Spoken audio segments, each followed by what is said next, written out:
کیا ولی صاحب بتا رہے ہیں؟ رحمان رحیم، ساری تعریف اللہ کے لیے، درود و سلام محمد علیہ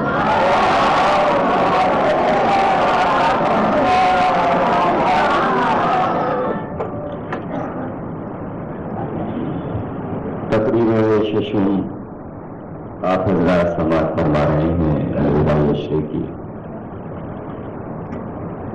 معجزہ اور قرآن یہاں کے اشرے کا عنوان قرار پایا تھا،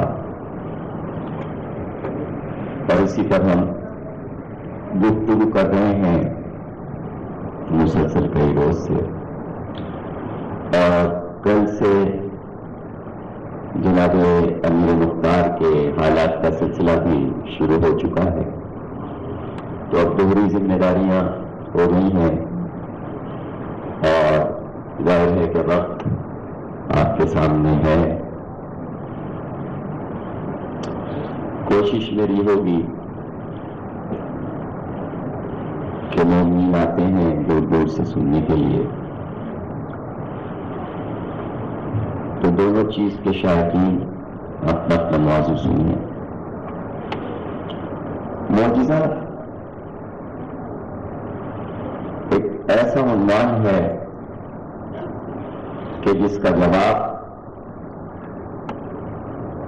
کائنات میں صرف وہ پیش کر سکتا ہے کہ جو ان کو مانتا ہو جو صاحب معجزہ ہوں، جن کے یہاں معجزے کا وجود نہ ہو، اور جو لفظ معجزہ سے ناواقف ہوں، زیادہ سے زیادہ وہ چند کرامات،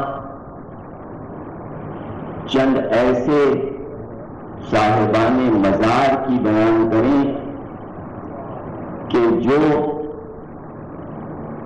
معجزہ معلوم ہو نہ کرامت، بلکہ جسے سن کر ہنسی آئے۔ کیا کسی امام یا کسی نبی کا معجزہ آپ نے ایسا بھی سنا کہ جسے سن کر آپ کو ہنسی آ رہی ہو؟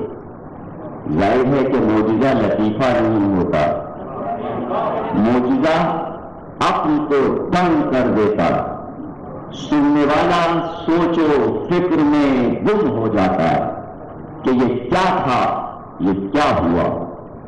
لیکن ہم نے ایسے بھی حالات سنے ہیں کہ کیسے سننے والوں نے پہلی بار اپنی ہنسی کو ضبط کیا ہوگا، تو وہ نہ کراماتیں ہیں نہ معجزے۔ اس لیے کہ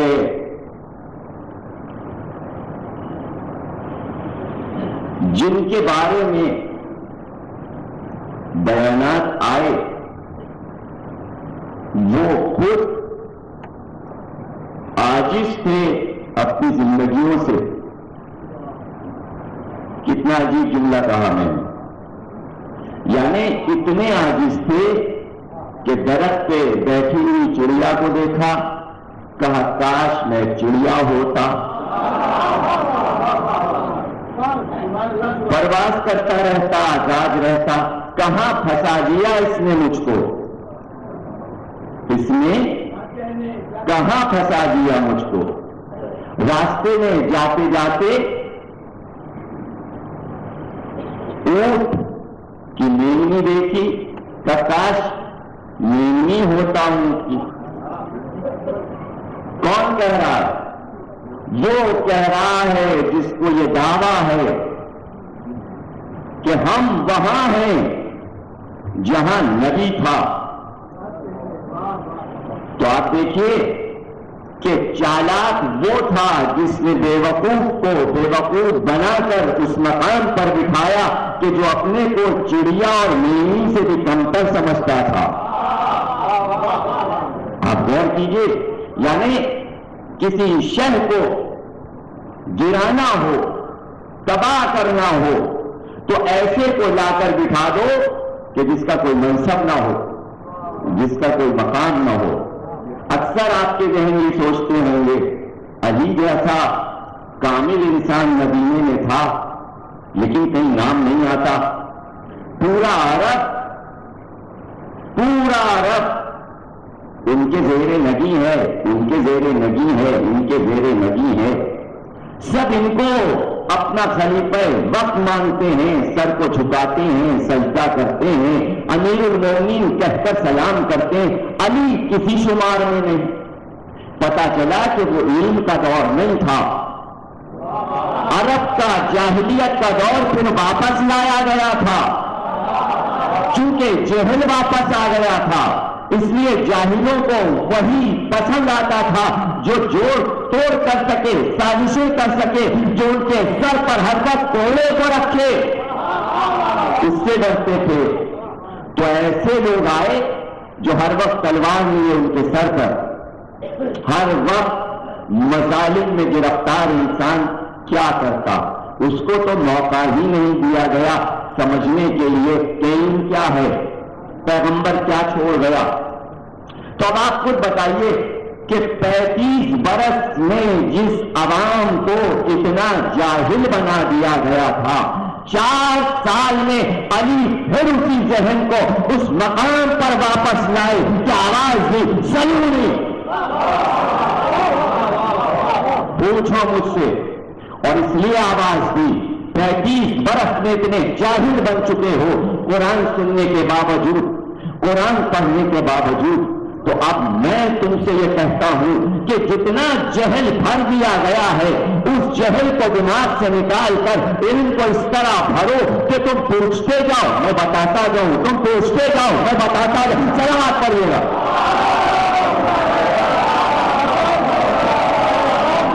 اس لیے آواز دی تھی سلومی، میں بیٹھا ہوا ہوں، میں تمہارے درمیان ہوں، کچھ سمجھ میں نہ آئے پوچھ لینا، جو ذہن میں آئے پوچھ لینا، جیسا سوال ہو طلب کر لینا، میں بتا دوں گا۔ گویا علی نے علم کو معجزہ بنا دیا، علم کو معجزہ بنا دیا۔ اب قیامت تک علم معجزہ ہے، علم وہی رہے گا جو قوم صاحب معجزہ ہوگی، جاہلوں کے پاس نہیں جائے گا۔ علم وہی تلاش کرے گا اپنا مقام کہ جو قوم مر کے زندہ ہوئی ہو۔ کائنات عالم میں ہم نے نہیں دیکھا کہ کسی کو راک بنا دیا گیا ہو، خاک و خون میں لٹا دیا گیا ہو اور پھر وہ زندہ، پھر وہ زندہ، پھر وہ زندہ۔ یہ معجزہ ہے، اس کو معجزہ کہتے ہیں۔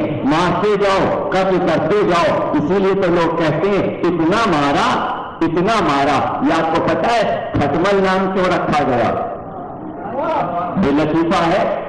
تو ہم تو ایسے ہیں کہ اگر کوئی برا نام بھی رکھو ہم اس میں بھی عیب میں ہنر پیدا کر دیتے ہیں۔ آپ کو پتا ہے ختمل نام کیوں رکھا گیا؟ ختمل کی خصوصیت یہ ہے جتنا ماریں آپ اتنے ہی پیدا ہوتے،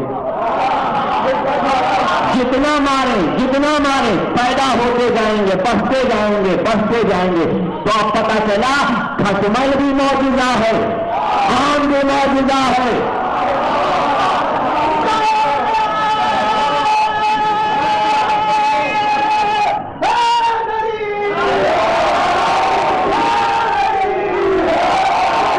میں نے کوئی مبالغہ نہیں کیا، یہ آپ کو پتا ہے جرجیس پیغمبر سو رہے تھے، نماز صبح کا وقت تھا، آنکھ کھلنی چاہیے تھی، انہیں بیدار ہونا چاہیے تھا۔ ایک ختمل آیا، اس نے گردن میں کاٹا، کھجلانے کے لیے ہاتھ بڑھایا، ہاتھ میں ختمل آ گیا، اٹھ کے بیٹھ گئے، ختمل کو ہاتھ پہ رکھا کہ تو نے نماز صبح کے وقت مجھے بیدار کر دیا، میں سو جاتا تو یہ عبادت قضا ہو جاتی۔ میں تجھ کو دعا دیتا ہوں جب تک تو مارا جاتا رہے گا، بڑھتا رہے گا، بڑھتا رہے گا۔ صلوات پڑھیے گا۔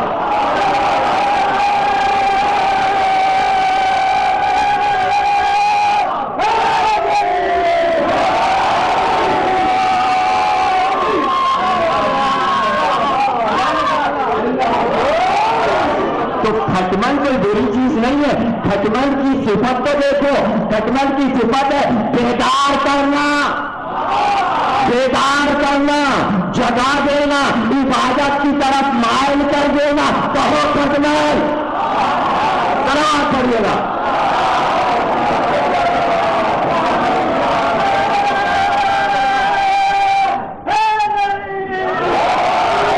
یہاں کوئی نام رکھ دو, کوئی نام رکھ دو جو دل چاہے. نام رکھ دیا رافضی. یہ رافضی ہیں, ملت گریہ کن, رونے اور پیٹنے والی قوم. ہر بات ہماری صفت بنتی چلی گئی, ہر بات ہماری صفت بنتی چلی گئی. دنیا سمجھی ہم نے عیبدار بنا دیا, ہم نے عیبدار بنا دیا. لیکن اب میرے پاس گنجائش نہیں کہ میں جواب میں کچھ اور کہوں. ہم نے جس کا جو نام رکھ دیا, قیدی بنا دیا, نہ اس کے معنی نہ اس کے مفہوم. معنی بتاؤ جو ہم کہتے ہیں, رکھ دیا نام ہم نے.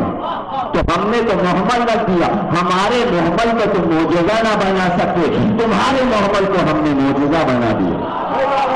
تو محمل کہہ کر دیکھو, نالی کے لیے ولی کہا جا سکا, کہا تو ولی کہا, ولی ضم نہ ہو سکا. ہمارے لیے بھی کوئی لفظ ضم نہیں ہو سکتا, اس لیے کہ ہم معجزے والی قوم ہیں. ہر چیز ہمارے یہاں معجزہ ہے. جس لفظ کو ہم نے استعمال کر لیا وہ لفظ معجزہ بن گیا. جس لفظ کو ہم نے استعمال کر لیا وہ معجزہ بن گیا. ہم نے جس مقام پر علی کو پکار لیا اس جگہ کو ہم نے معجزے کے ظہور میں نورانی بنا دیا. کتنی زمینیں ہیں بھائی, کتنے لوگ تھے. کوئی ایک مقام بتا دو کہ کسی مقام پر کسی قوم نے کسی فرد نے کہا یا فلاں یا فلاں یا فلاں وہ آ گئے ہوں اور ان کے نام سے کہیں سندھ میں, پنجاب میں, ہند میں, یو پی میں, بھوپال میں, دکن میں کوئی ایک جگہ ہو کہیں پر. اب دیکھیے یہ مثالوں میں مجھے نہیں دیجیے گا کہ وہ بکرا پوری وغیرہ نہیں, یہ محلوں کے نام نہیں دیجیے گا. سلامت پڑھیے, نہیں ایسے نام نہیں. اب یہ دیکھیں کہ سخن صاحب یہ کہیں, سخن صاحب اگر یہ کہنے نہیں صاحب تین ہٹی تو ہے, تین ہٹی تو ہے, تو اب تین ہٹی دیکھیے یہ موجودہ نہیں, تین ہٹی کو ہم موجودہ نہیں مانتے. ایسا کوئی ایسا قدم شریف جہاں علی کے قدموں کے نشان ہو, کسی کے نشان دکھاؤ. پوری دنیا میں کسی ملک میں کسی شہر میں کہیں پر تین ہٹی نہیں مانیں گے, بکرا پوری وغیرہ نہیں مانیں گے. نہیں ایسی جگہوں کو نہیں, ایسی جگہ جیسے حیدرآباد میں قدم شریف, ایسی کوئی جگہ. تو لوگوں نے کوشش کی, تالاب کو دیکھا, ہاتھی آئے معجزہ دکھائے, تو لوگوں نے معجزہ بنانے کی کوشش کی. تو اس نے نعمت خان علی نے کہا ہاں جناب, اورنگزیب سے کہا نظر ہوتی ہے مولا علی کی, اور یہ جو نیاز رکھی ہوئی ہے اس پہ ہاتھ کے نشان بن جاتے ہیں. جب یہ قبول ہوتی ہے علی آتے ہیں اس پر نشان ہاتھ کا پنجہ بن جاتا ہے. آیا اورنگزیب, ان کا اچھا دیکھا, واقعی نیاز ہوئی, پنجے نظر آئے, نشان ہاتھ کے نظر آئے. وہ بھی کھڑے ہوئے تھے. یہ نعمت خان علی جب دیکھو تب بادشاہ کو بہتانے کی سوچتا رہتا ہے. اب مولا علی کے ہاتھ کے نشان دکھا دیے, کھیر کے ڈش پر, اس پر کھانے پر, بریانی پہ پنجے نظر آ گئے. ان کا جناب اسی وقت آپ نے دیکھا نہیں, ہمارے یہاں بھی نیاز ہوتی ہے اور وہاں بھی وہ آتے ہیں, قبول کرتے ہیں, کہ ہم تمہارے یہاں بھی آئیں گے. نیاز ہوئی, کہا کھانا پکا پڑا, اتمام دیری چڑھ گئی, بادشاہ آنے والا ہے. نعمت خان علی نے کہا بھائی جہاں نیاز ہونے والی ہے وہاں پر ایسی کٹیا ڈھونڈ کے لاؤ جس سے کم 20-25 پلے ہوں, اور وہاں جگہ پر کوٹری میں نعمت خان علی نے بند کر دیا.